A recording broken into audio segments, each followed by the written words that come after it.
Okay. Hi, everyone. Thank you so much for joining us this evening. We are really, really excited to kick off the first ever National No Body Talk Week with you. You're going to hear a lot about how this is a really, central practice at Eden Village. As someone said that I really to me today that I really love the part of the hidden curriculum. And we're gonna, share about how we do this, the impact that it has. We're gonna hear from some campers, and we really welcome your questions and comments in the chat throughout. We are going to be recording this to share later with folks who weren't able to be here right now. And so I'll let Simone jump right in. Hey everyone, I'm Simone. I'm the camp director at Eden Village. And like Johanna said, it's our first moment of No Body Talk Week, which we are so excited about.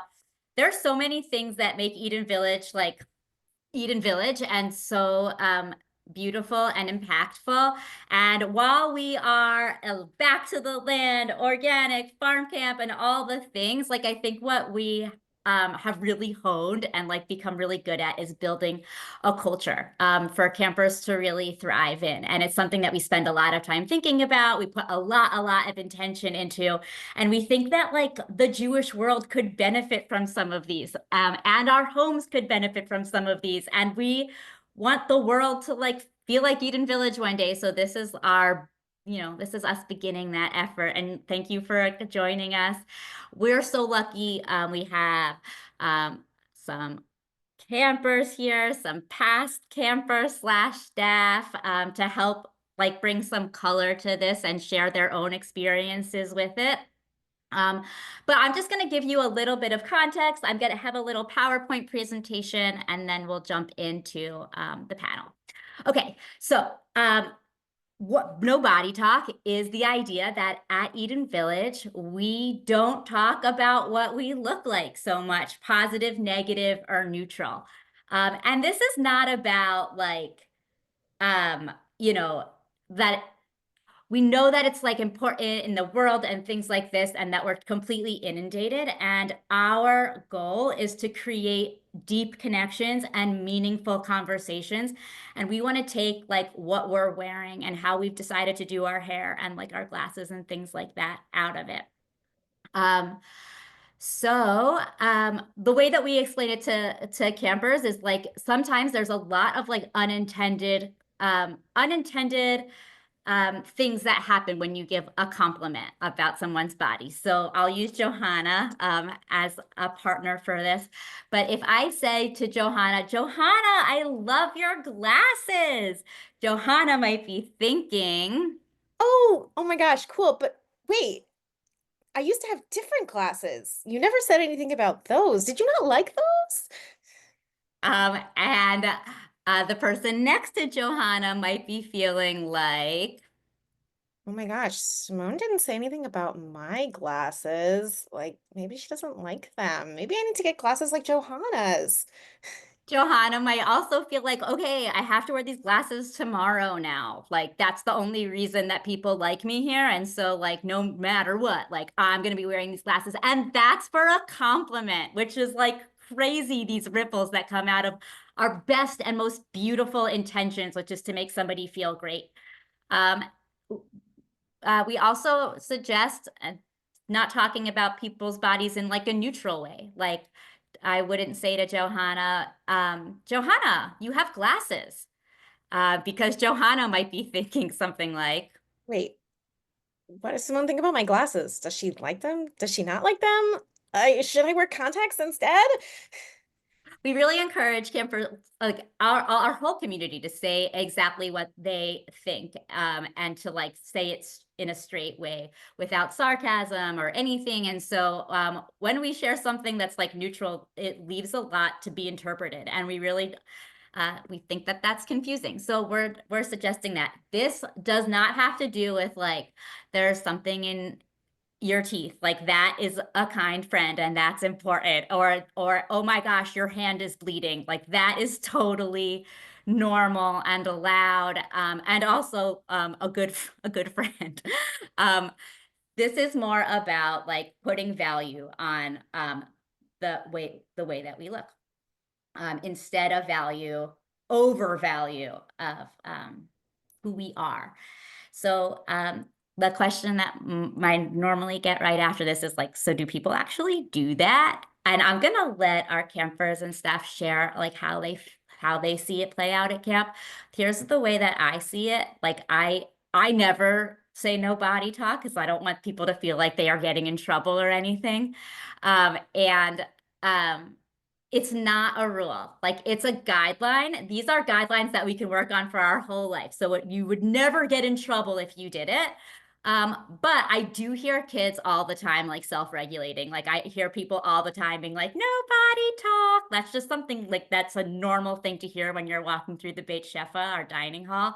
I also hear all the time, like people being like, your soul is shining, which like I think they think like that it's like they're getting around it and they're still complimenting your body, but I'm like, that is an awesome thing to say to somebody. Like, yes, to your soul is shining. Like, let's say that all the time. Things like you're a sparkly human. Another way I see people get around it is like, can you tell me the story of your shirt? But that's such a cool question because often there is meaning and things that we want to share behind like what we're wearing, or oh yes, this was part of the chorus that I was a part of and I got to do this and this and this and whatever. There's stories there that do help us build deep and meaningful connections. Okay, I'm gonna go to the next one. Okay. Why do we do this? We're a very young camp. And when we were starting camp, we were tasked with how what kind of bubbles do we want to create? Like we're creating a culture from scratch. We're creating a whole entire world. And what do we want that world to be? Like we get to make the rules, and it doesn't need to be exactly the same as the world that we're all coming from. And we asked ourselves, like, what would it mean to live like B'Tselem Elohim? Like, what if we truly lived this value to be living in God's image? Would it be about image, or would it be about like what we're doing, and how do we like create that and ignite that more? So this is Body Talk is like one tool in a framework for living intentionally. We've tried a lot of things. We've tried a lot. If you've been a camper here for a long time, you've seen things come and go and come and go. And that's because we're always trying new things and experimenting. Body Talk was one of the things that just stuck right away. Like we didn't expect it to take off the way that it did, and it really has. And the reason that we're sharing about it is when we hear people talk about Eden Village, we hear them talking about Body Talk. And so its impact has been far more than any of us anticipated when we agreed to try this interesting experiment. But again, like the things that we were going for is like we are looking to create a truly connected community where people feel fully themselves, that they can live out their entire identities and feel not accepted, but celebrated and peaceful and confident, and that we are creating a kinder world. I think that we're good at that. Like, I think that actually does happen more than it happens in other places. And we're excited. We're going to be sharing out like kind of our tips and tricks for creating community, a lot more in the next coming months and coming years, because we keep being asked for it by lots and lots of different Jewish organizations. So it's an exciting time. Okay. Feel free to interrupt me and ask questions at any time. But how do we do this? So the first thing that we are thinking about is step one, removing the narrative that what we look like is who we are. It's more than just body talk. We really are encouraging people to talk like soul to soul. So we have a couple of other rules that help us enforce this. First of all, we don't have like a dress code at Eden Village, but we do ask that campers not bring status symbols to camp that make some people feel like they're so cool and some people feel like they don't have the thing that doesn't make them so cool. So like last year it was like there's always a cool thing. Last year it was Stanley Cup. So like we try to take those out so that it doesn't elevate people. We ask that nobody wear any shirts that are political. We want our words to do our talking and not our shirts to do our talking. If you've been to Eden Village, you might have noticed or been annoyed that there are not very many mirrors to be found in the public bathrooms. All of the mirrors, well, all the bathrooms in the Beit Shefa don't have mirrors, and the health center. There is a mirror in the theater bathroom, and I think everybody knows that also, and that's also why it's like kind of popular sometimes. But like in general, like we've made an effort to like really like we're doing lots of things to help reinforce the idea that like this isn't the important thing here. This is not the important thing here. We also create access to our costume closet all the time. We want there to be like constant access to glitter, constant access to face paint. We encourage our staff to be playing with their appearance, re-costumes and face paint and glitter and things like that. And that just creates like yes, people are going to be looking all different types of ways, and you won't hear anybody saying anything about it, which like honestly like makes you want to like dress up even more. But okay, like this is like I can do this to express myself, and it doesn't get in the way of my connections. And it's kind of like the Purim idea of like topsy-turvy, like I get to like really like dress however I feel like today, and it doesn't matter. No one's going to say anything.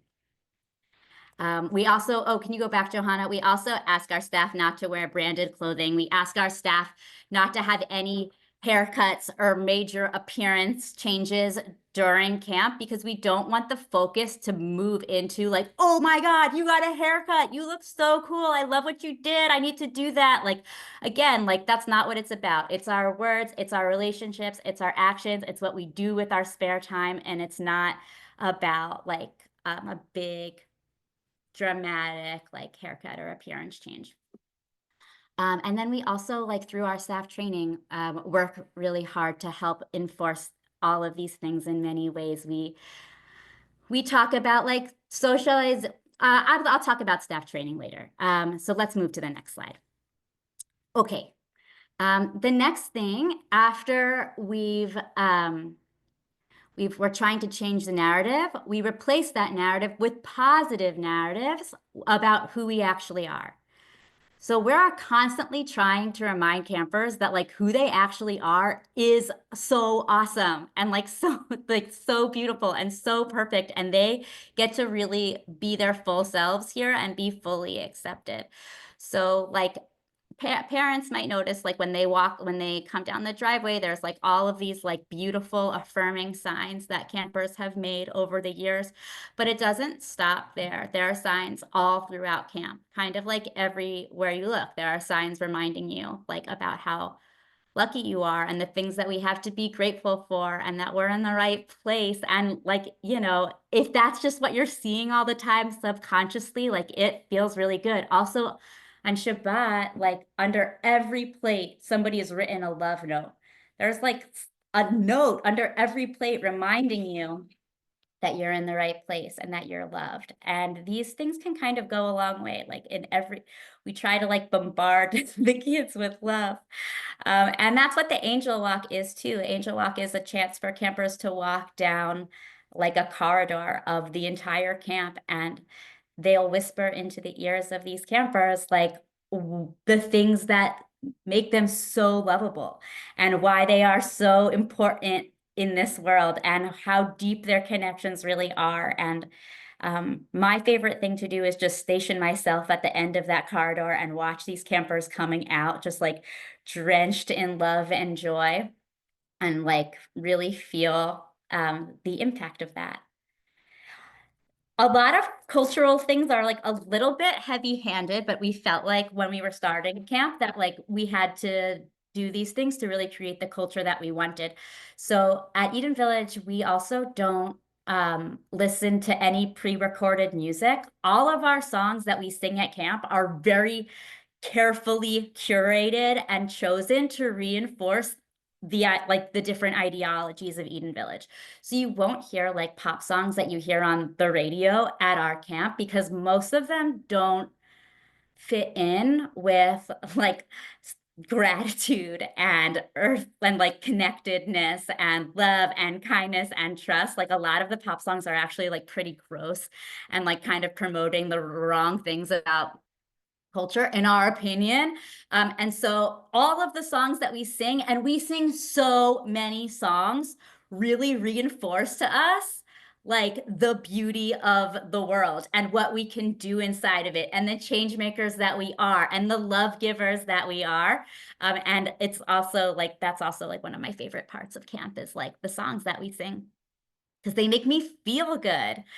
Um, we have like another thing we do is we have intentions before every meal, intentions of gratitude, and we are just like blessing things up all the time. Like if there's like a big rainbow, like we will all 300 of us run outside to look at it and like say the blessing for rainbows. If there's like a weird bug on the farm, like you'll get the blessing for like when you see something totally weird in nature. And like we are just constantly reminded at camp through the beautiful land that's around us, the beautiful people that are around us, like how much there is to be grateful for in the world.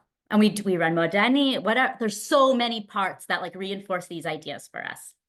Okay, let's go to step 3, but how? Okay. Step 3 is that we are trying to teach campers to learn skills that empower them and reinforce these positive narratives.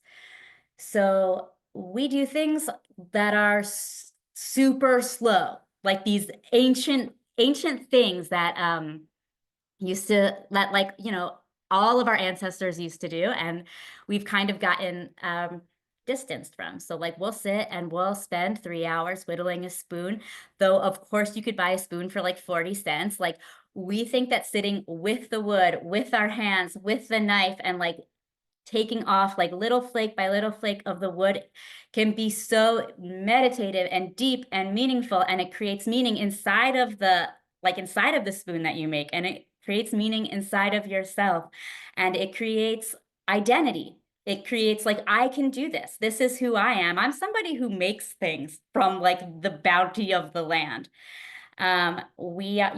We make everything. We make baskets, we make chairs, we make benches, we make bowls. Our goal is that there's nothing, when you leave Eden Village, you feel like I could make that. Like, oh, medicine, like for itches, like I could make that.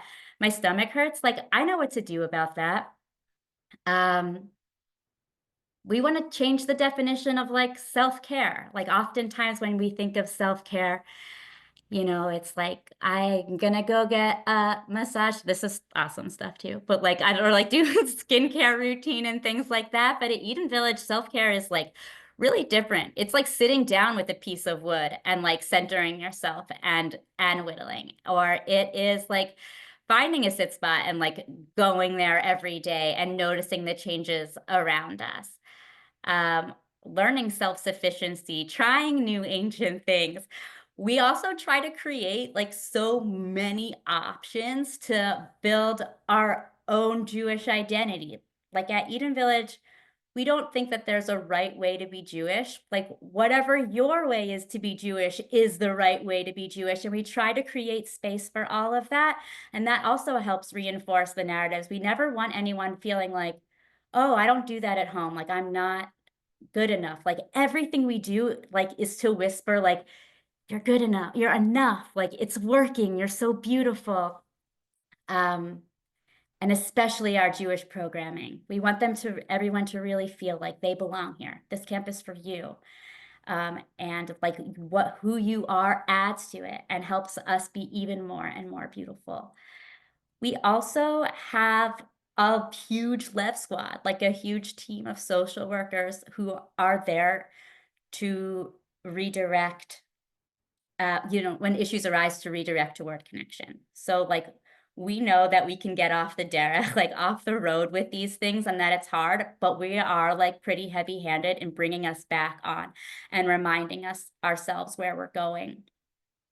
And practicing these skills together allows us to build a connected Jewish communal identity.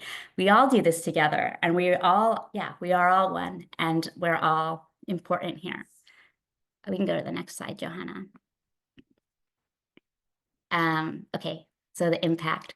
We think about Body Talk as like a really important equalizer at Eden Village too. So like, something that makes us, it's not that our clothes like don't divide us in the same way. So we've heard about different impacts from different kids and different families. I'll share a couple of them with you. And of course, these are like super personal, like they don't exist for everybody. Everybody's different and has different relationships to Body Talk. But I've heard like from kids who are queer and for whom maybe they don't have the clothes that like represent their whole gender identity, that this is very freeing. This, like, they are no longer have to be defined by their clothes here. Like, it is a break for kids who struggle with body image or are like completely oversaturated by social media. Again, like, it's a break.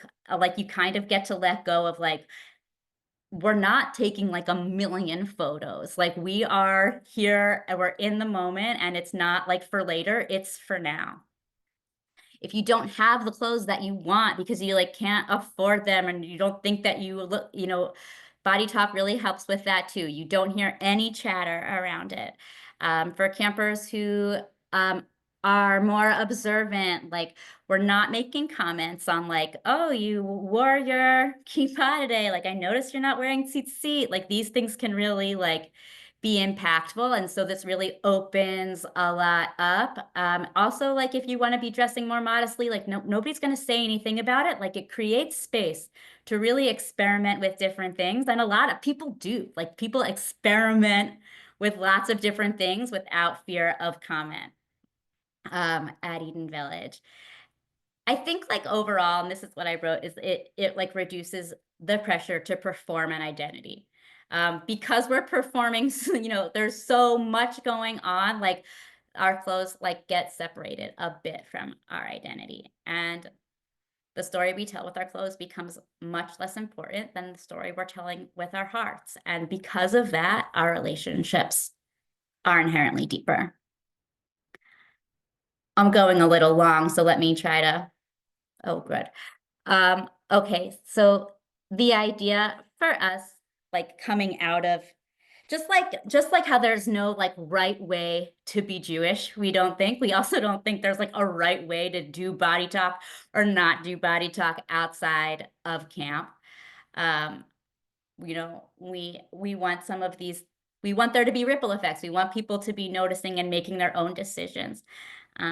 And I'm happy to share a little bit about like in my own family, but again, this is like super specific to me. It's specific to my kids.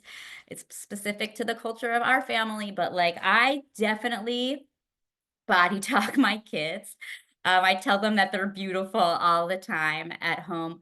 But I think like more than that, like what I'm focused on is reminding them like who they are. Like, I am trying to remind them like all the time, like, oh my gosh, that was so courageous when you tried that thing, or that was so beautiful when I saw you invite that kid into playing the game.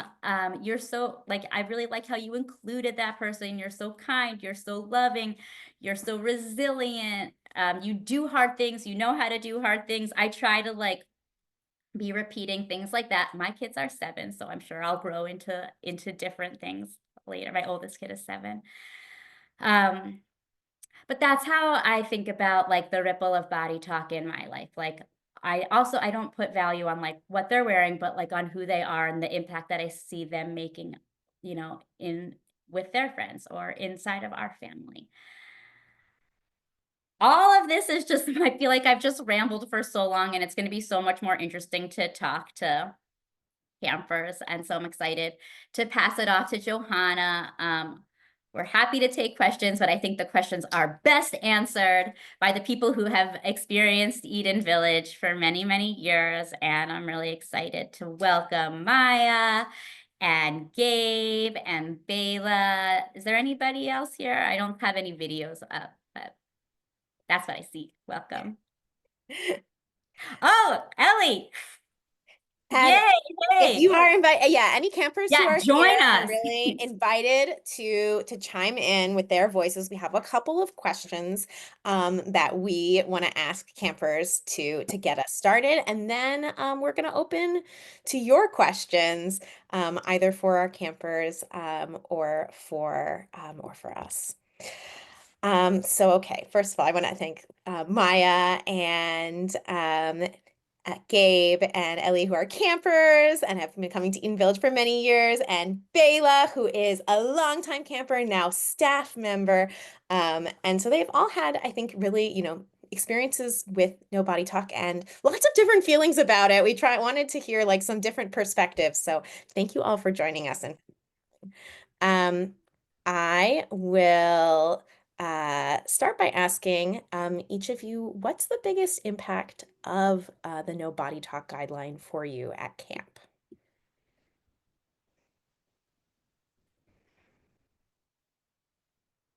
Johanna, maybe you can tell the person who's I talking will. next. Okay, great. I'll have Maya. Can you start us off? Sure. So for me in camp, I guess the biggest impact is the way that my bunk like feels together because sometimes it's hard at school to like think about how people like really are and like really think about like why like we like love everyone because it's just kind of like oh like that person because people are always like oh yeah like this person doesn't have this thing or this person wears this thing and um I think that at camp I like developed like such a good relationship with all my friends because it's more like, oh, like you like this, like me too, or like you like learn this, me too, or like we both want to go to this cooking thing or something like that. And so it's not just about like, oh my God, like I like that brand too, but it's more like deeper like connections with people. Thank you. Gabe, do you want to share? Yeah. No Body Talk personally for me is like a guideline to line that's basically like don't judge a book by its cover. It's like I don't have to worry about what I wear. I just get to wear whatever's comfortable. And it's really fun. Bayla?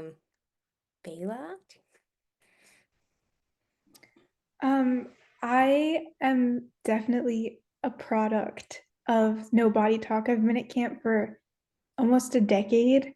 And I met my very best friends when I was 8 years old at camp, and I still see them every single weekend. And I think a big part of the reason that we're so connected, we're so close, we're so just, I haven't found that kind of connection anywhere else, is partly to do with No Body Talk. I feel kind of I'm never thinking about how I'm being perceived. And as a young girl, that is just like, that's one of the like the most radical forms of dissent, even in the culture that we're in the world that we're in. And so that was like the best gift that I could have received in my childhood. I get emotional thinking about it. But it's such a beautiful thing. I don't know if I answered the question, but Thank you. Yes, that's beautiful. Ellie, do you want to say anything about the impact of No Body Talk for you? No, I completely agree with with what everyone said so far, and it really they summarized it all. But on a personal level, at camp, I feel as if No Body Talk allows me to make incredible friendships and social interactions that would be that otherwise would I feel would make everyone uncomfortable making, and just because of the world we live in. And so that's something unique and special. And outside of camp, what is really so radical is that it has changed my view of the world and how I see everyone as a start, and the way I make decisions in life and the way I think. And that has just been the most magnificent experience. Thank you so much. I want to ask you all about outside of camp in a minute, but first I have I'm wondering, are there challenges to No Body Talk at camp? And if one of you, if someone wants to start, you can jump, or I can call on you. Really quickly, on the counselor end, it was hard for me to enforce, just because I don't like enforcing rules, but my kids came up with a song, and I know like a lot of people sing it now to the tune of Lollipop. I won't put you through the pain of hearing me sing, but it's just like, and like they'll sing it to each other, No Body Talk, like so that was a challenge, like on the counselor end, like figuring out how to not villainize anyone, because nobody's doing it on purpose, but to kind of create that culture and maintain that safe space. Gabe, you experience any challenges with Body Talk at camp? Well, yeah. When I see a shirt that I think looks really cool, or like I like the message on it, I'm used to instinctually just saying, "Nice shirt, I really like it." But like in the first like 1 or 2 weeks back in camp, it like takes a while to readjust. Yeah, it's like a real mindset shift. I could say, like, for me as a staff member, like, that was often the way before I came to Eden Village 15 years ago. Like, that was the way that I opened the door to a relationship with like a kid, like a camper. I'd be like, okay, you've got like, okay, Mr. Blue Shoes or something like that, like just to open up like a conversation. And it is definitely harder to like ask a question about somebody. And in the beginning, it was like infinitely more awkward for me to find my way in to know somebody. Yeah, it like really forces you to think in a different way and break that down. And I find one thing that I find every year is like the first couple of weeks, it's sort of like I catch myself, body talking myself or thinking those thoughts. And then just like Gabe said, it like once you settle into it, it like can reduce a lot of the chatter of like noticing people's clothes and appearance, and you see them in a different way. Maya or Ellie, do either of you want to chime in about any challenges?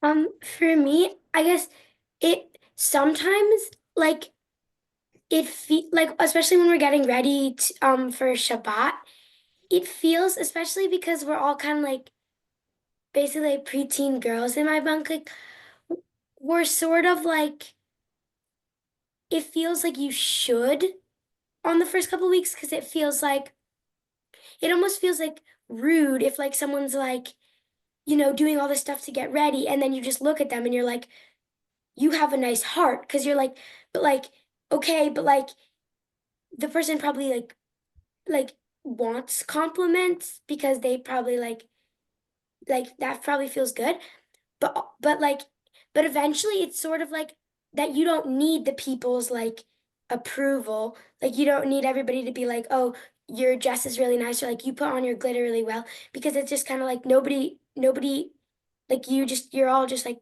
people, and you just like are there to have a good time, and then you just go to like do all the stuff and you just forget about it. Thank you. Okay, so I'm curious if you bring No Body Talk into your life outside of camp. And if you do, like, what does it look like to share it at home or at school or in other environments? And if you don't, like, what stands in the way of that?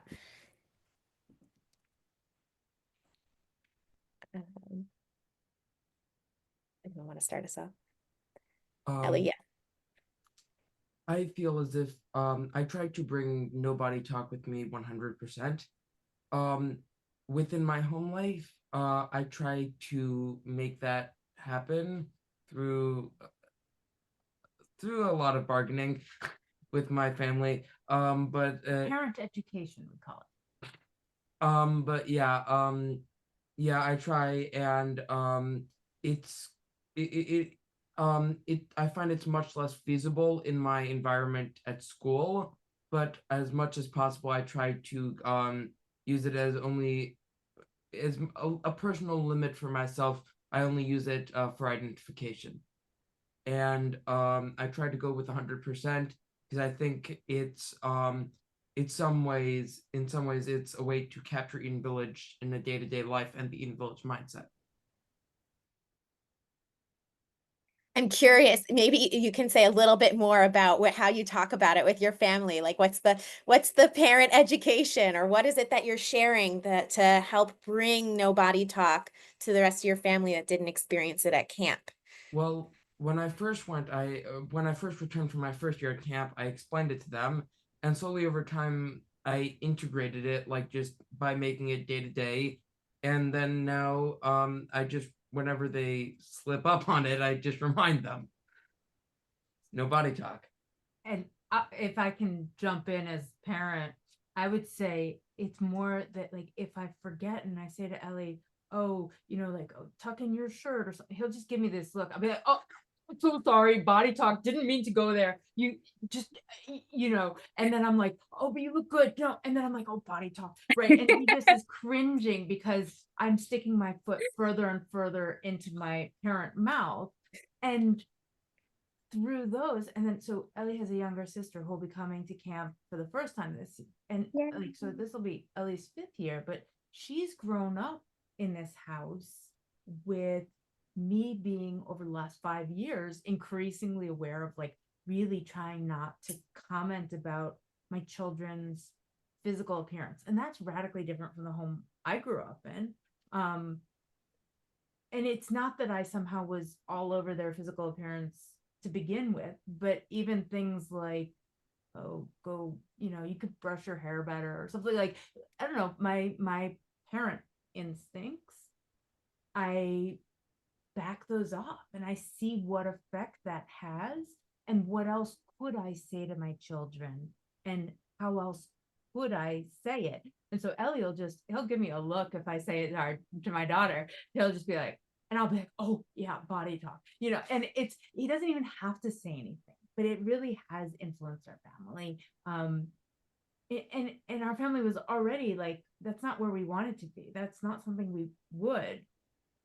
But in the span of one generation, it moves it far forward.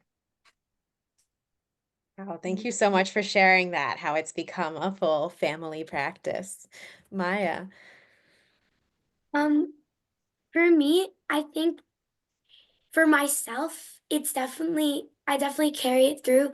And something that makes me do that is sort of like angel walk, because it's near the end of camp. And so sometimes, especially when I went for 8 weeks this year, it kind of felt like by the end of camp, I was like, okay, like I've done a lot of this, no body talk stuff. Like I was pretty good. And then you just like walk through a tunnel of people who are just like saying that like you're amazing, and it's like you don't want to lose any of it when you leave camp. And I guess for I in my family, it doesn't always, like, that's not really a thing, nobody talk really as much. I guess, like, none of my siblings go to the camp or anything like that, so it doesn't really work like that as like a household or as like with my friends. But I kind of still do it with myself. Like, I don't say to people like, oh, I like your shirt, but like people still say it to me, I guess. But I almost like I don't care as much, or like I care, but I don't. If someone says like, oh, I like your shirt, I'm not like, oh my God, like what if this is the only shirt they like and they like hate my other shirts? Like you were saying, like, to me, it's just like, okay, like that person doesn't, and I kind of feel bad for them because they haven't like got to do it, and it's fun. So it's like really a practice of like how you're thinking and talking to yourself. Yeah. Gabe, do you want to what does no body talk look like for you outside of camp? Well, no body talk outside of, I don't really take it out of camp at all really, but being in camp for for a time really just gets you out of the habit of complimenting it. So I don't actively do no body talk. Like I'll compliment a shirt if I think it looks good, but I'm not gonna be constantly appraising. Yeah, it's like a you're in a different mindset when you're coming out of camp for sure. Bayla, do you I want think, oh, sorry, Bailey. Okay, I'll say one thing, which is I think that like, rather than like getting worse or whatever at body talk, like I think I've gotten better at giving meaningful compliments to people because of it. Like what think I'm really good at telling people like what makes them so special and what is so interesting about them and things like that. And that's something that I definitely, you mentioned the angel walk, Maya, and I was thinking about like on Sunday nights, I give each of my kids like what we call personal mama angel walk, where I just like go through the past week and I tell them things about them that I noticed that were like so amazing and remind them like why they're so awesome and stuff. And that's like a ripple of like that this is important. It's important to know like why you're so awesome. And yeah, that's like a way that I feel a ripple.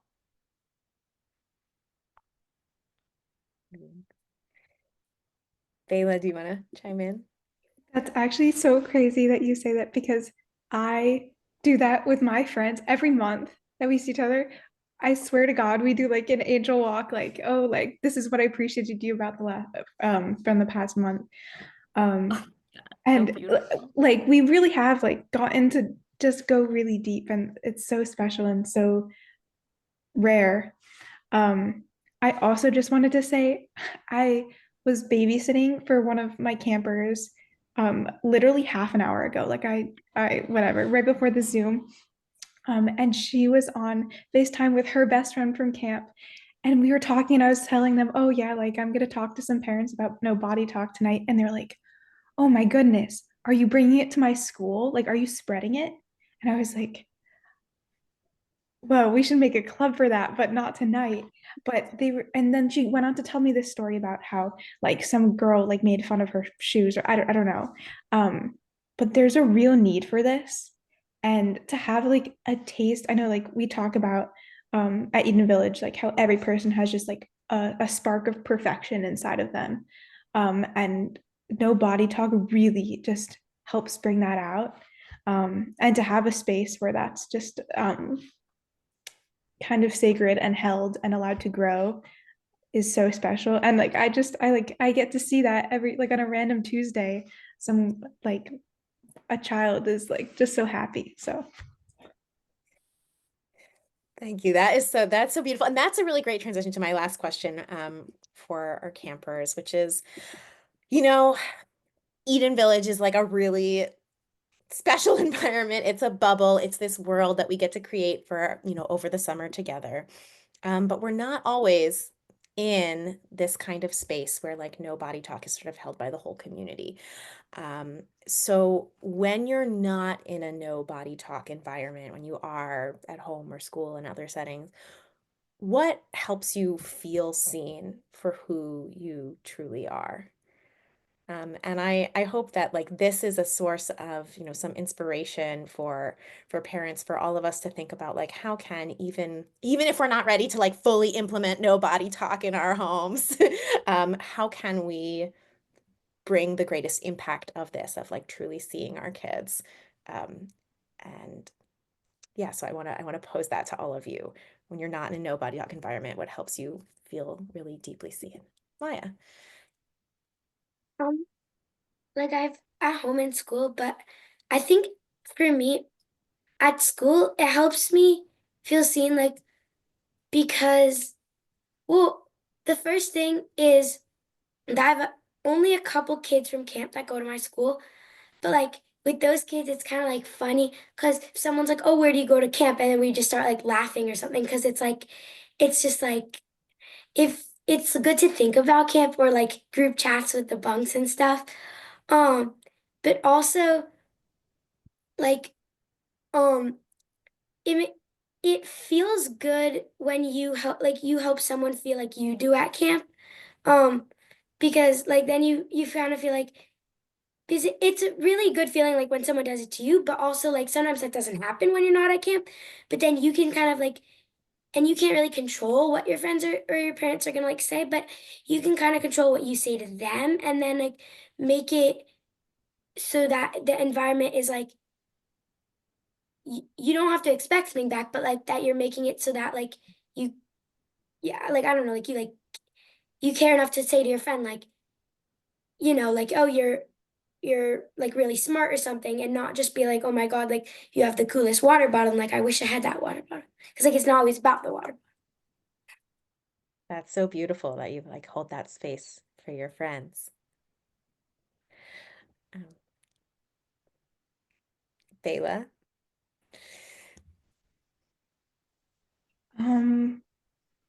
Yeah, taking, I don't know. I think it's sometimes subconscious that I bring no body talk with me just because I've had like a decade of practice. Um, but I'll like say it to kids at my school and it's like a shtick and whatever, they'll like laugh and be like, oh, Bela's doing her shtick. Um, but I can only hope that it'll get through. And I also um the way that my counselors used to talk to me and like interact with me completely like outside of how we both looked was really impactful. And so I think now when I am interacting with young people, I really am like quite aware of that. And I just like it allows you to treat them like a real human being and like which they are. Obviously you guys are all human beings and like so worthy and like to get to know like but like to really go deep and get to know and not just kind of brush off. Yeah. You. Gabe, are there things that help you feel really deeply seen in other settings? Not really, because I don't really look at the average at a random person and like really think about them. I if I'm seen by my friends, that's great. It's important to choose your friends, and if they don't acknowledge you like for who you truly are, then you shouldn't really be friends with them. So maybe it's sort of a metric of like who you're actually connecting with.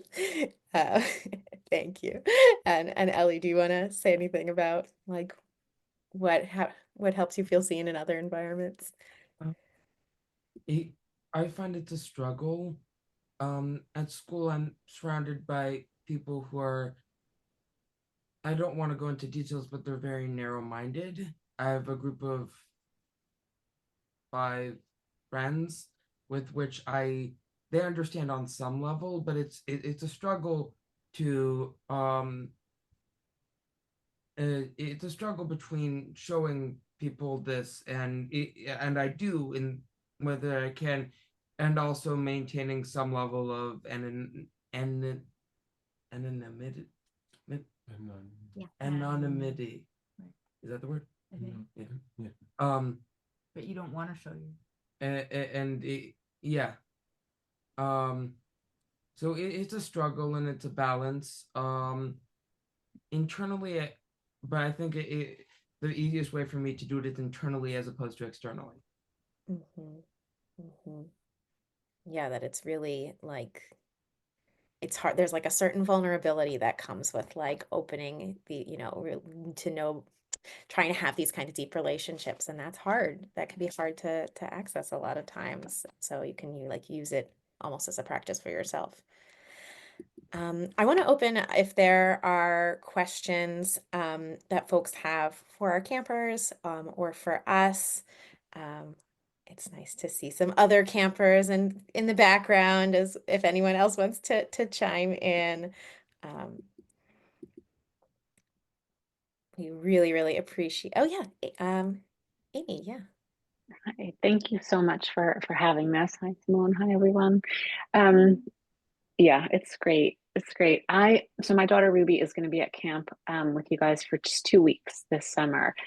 She's 9.5, and I'm wondering because I hear Maya talking about by the end of the 8 weeks, and I'm wondering if it's enough time to really have it sink in if you just have 2 weeks. It's totally enough. Yeah, I think that like you can feel it. People come on tours and they can feel it like in an hour, like the space that's created. Like some staff when they come, they like a couple days later, they say to me something like, I thought it was really weird how nice everybody was to me when I got here. It was like really intense. I thought everybody was like faking it. And then after like a while, I realized like, no, you're actually that nice. And, like I act like people really like me here. And I love that story. It happens every year. And I think that like all like campers will feel that too, like in 2 weeks. It's a taste. Like you don't get the whole experience, but you get enough to be like, this is my home. And at camp, always we say that the days are like weeks. The camp day is Maya long. wants to answer that question too. Yeah, Maya. Well, like I never went for 2 weeks, but this year, like a lot of the younger kids that were there for shorter times, I like was friends with a lot of them. And also they get a lot of like support from a lot of older kids, like because it's like, and so there were kids that were like, I don't know, like younger that like would get like homesick or whatever, and then we would like help them or whatever. And so it's like it's the same with the body talk is like people influence the younger kids like who are not there for as long. Like, yeah. Thank you, Maya. It's a Hey, big Maya, deal how to old are see. you? How old is Maya? I'm in 7th grade. Oh, wow. Thank you so much, Maya. Yeah, I think it's a really big deal for the younger kids to like have community with the older campers at camp, which we like work really hard to create. And like oh my gosh, those were such beautiful examples of supporting our community. We're pretty small compared to most camps. We're like 200 kids at a time max. And that really creates space for everybody to know each other. And that's why when you go through the Angel Walk, like you are surprised at how many people really do see you and appreciate you.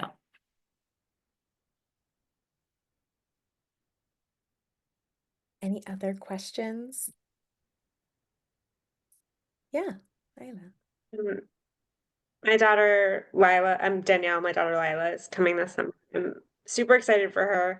And I love everything about this. I'm curious about something. I want to pick up on something Maya said about how you get ready and you're really excited and you expect somebody might, tell you look great, or how do you distinguish? Because I think there are a lot of, I don't know, we're surrounded by like visual media that I don't know, sometimes you did put a lot of effort into something. I think about how long I spent learning to French braid and how excited I am when somebody tells Lila like her braids are so great or whatever. And where do you I get the larger picture and I'm on board, but I'm curious about where how that's explained or arbitrated, arbitrated. If I can jump in with that, one thing that I think is really amazing is like someone said, our campers are always making things, and like making jewelry, making clothes, doing really intricate, beautiful face paint. And the the switch for me was instead of just like saying, wow, that's awesome, was and like that looks beautiful, that looks great, was asking a question about it. Like, how did you learn to braid like that? That's, that looks like it took you so much effort. Like, that is a really different technique than I've ever seen. Did you make that yourself? And like, it's a way into conversation instead of just like an offhand compliment. Like those are cute or Yeah. yes. Yeah. And I think, and Understood. yeah, I'm curious if any, if campers want to say anything about how you you know, either on the giving or receiving end of that experience it. Also, like, there are ways around it. Like, you can put something on and like you'll hear somebody say like, your soul is shining, and like, you know what they mean, you know. But that's like so cute. Like, what a great thing to start saying to people all the time.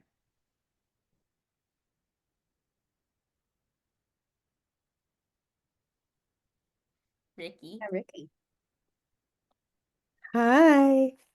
This is so wonderful. I'm Ricky. I've been teary so many times in this, and I wasn't expecting that at all. So thank you, and especially the campers and Bela. Just really so moving. But so my son was a camper for 10 years, or camper counselor, 10 years, I think. Yeah, 10. Should know that. Um, but I guess I don't know. I just wanted to say this is like great testimony, and I hadn't really thought about that until maybe Bayla was talking too. Like, what is it like to have like really what a gift to grow up with us? I think I've just kind of gotten so used to he goes to camp and we have sort of absorbed it. But seeing this, it's like, I don't know, I just wanted to say it's such a testament to really just this really complicated world that we live in right now, and that, wow, really each place and encounter really makes an absolute difference in the world. And I'm just kind of blown away hearing the talking. And I love that your soul shines. When my son was a first very young camper, one of his good friends that we were close families with, she taught me your soul shines. And we just like, we use that now all the time, but I just wanted to add that that's something that like I've brought into my work all the time.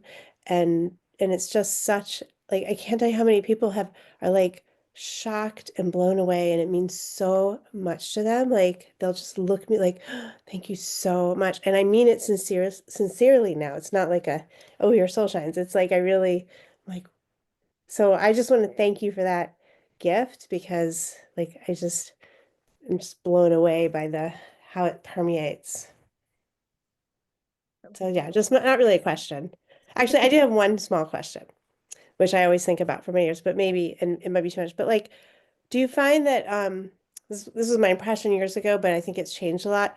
Like, does this work out differently around different gender issues? Because I think like, there's just so much layers of gender repression and repression in our culture.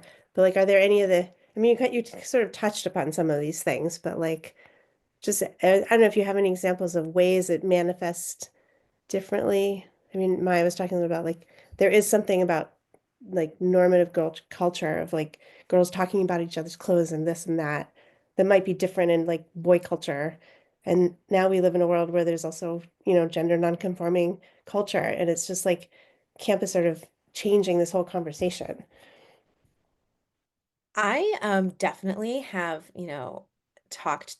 been surprised when I talk to kids about, who shares like that no body talk is something that's had a really big impact on them. I remember talking with like a 9-year-old boy who at like sort of a parlor meeting for camp shared with all of his, with his friends and his community there that his favorite thing about Eden Village was no body talk, because he felt a lot of pressure to like be really strong and look a certain way. And, this is a 9-year-old boy who really like don't typically think about being as affected by like, media and body image.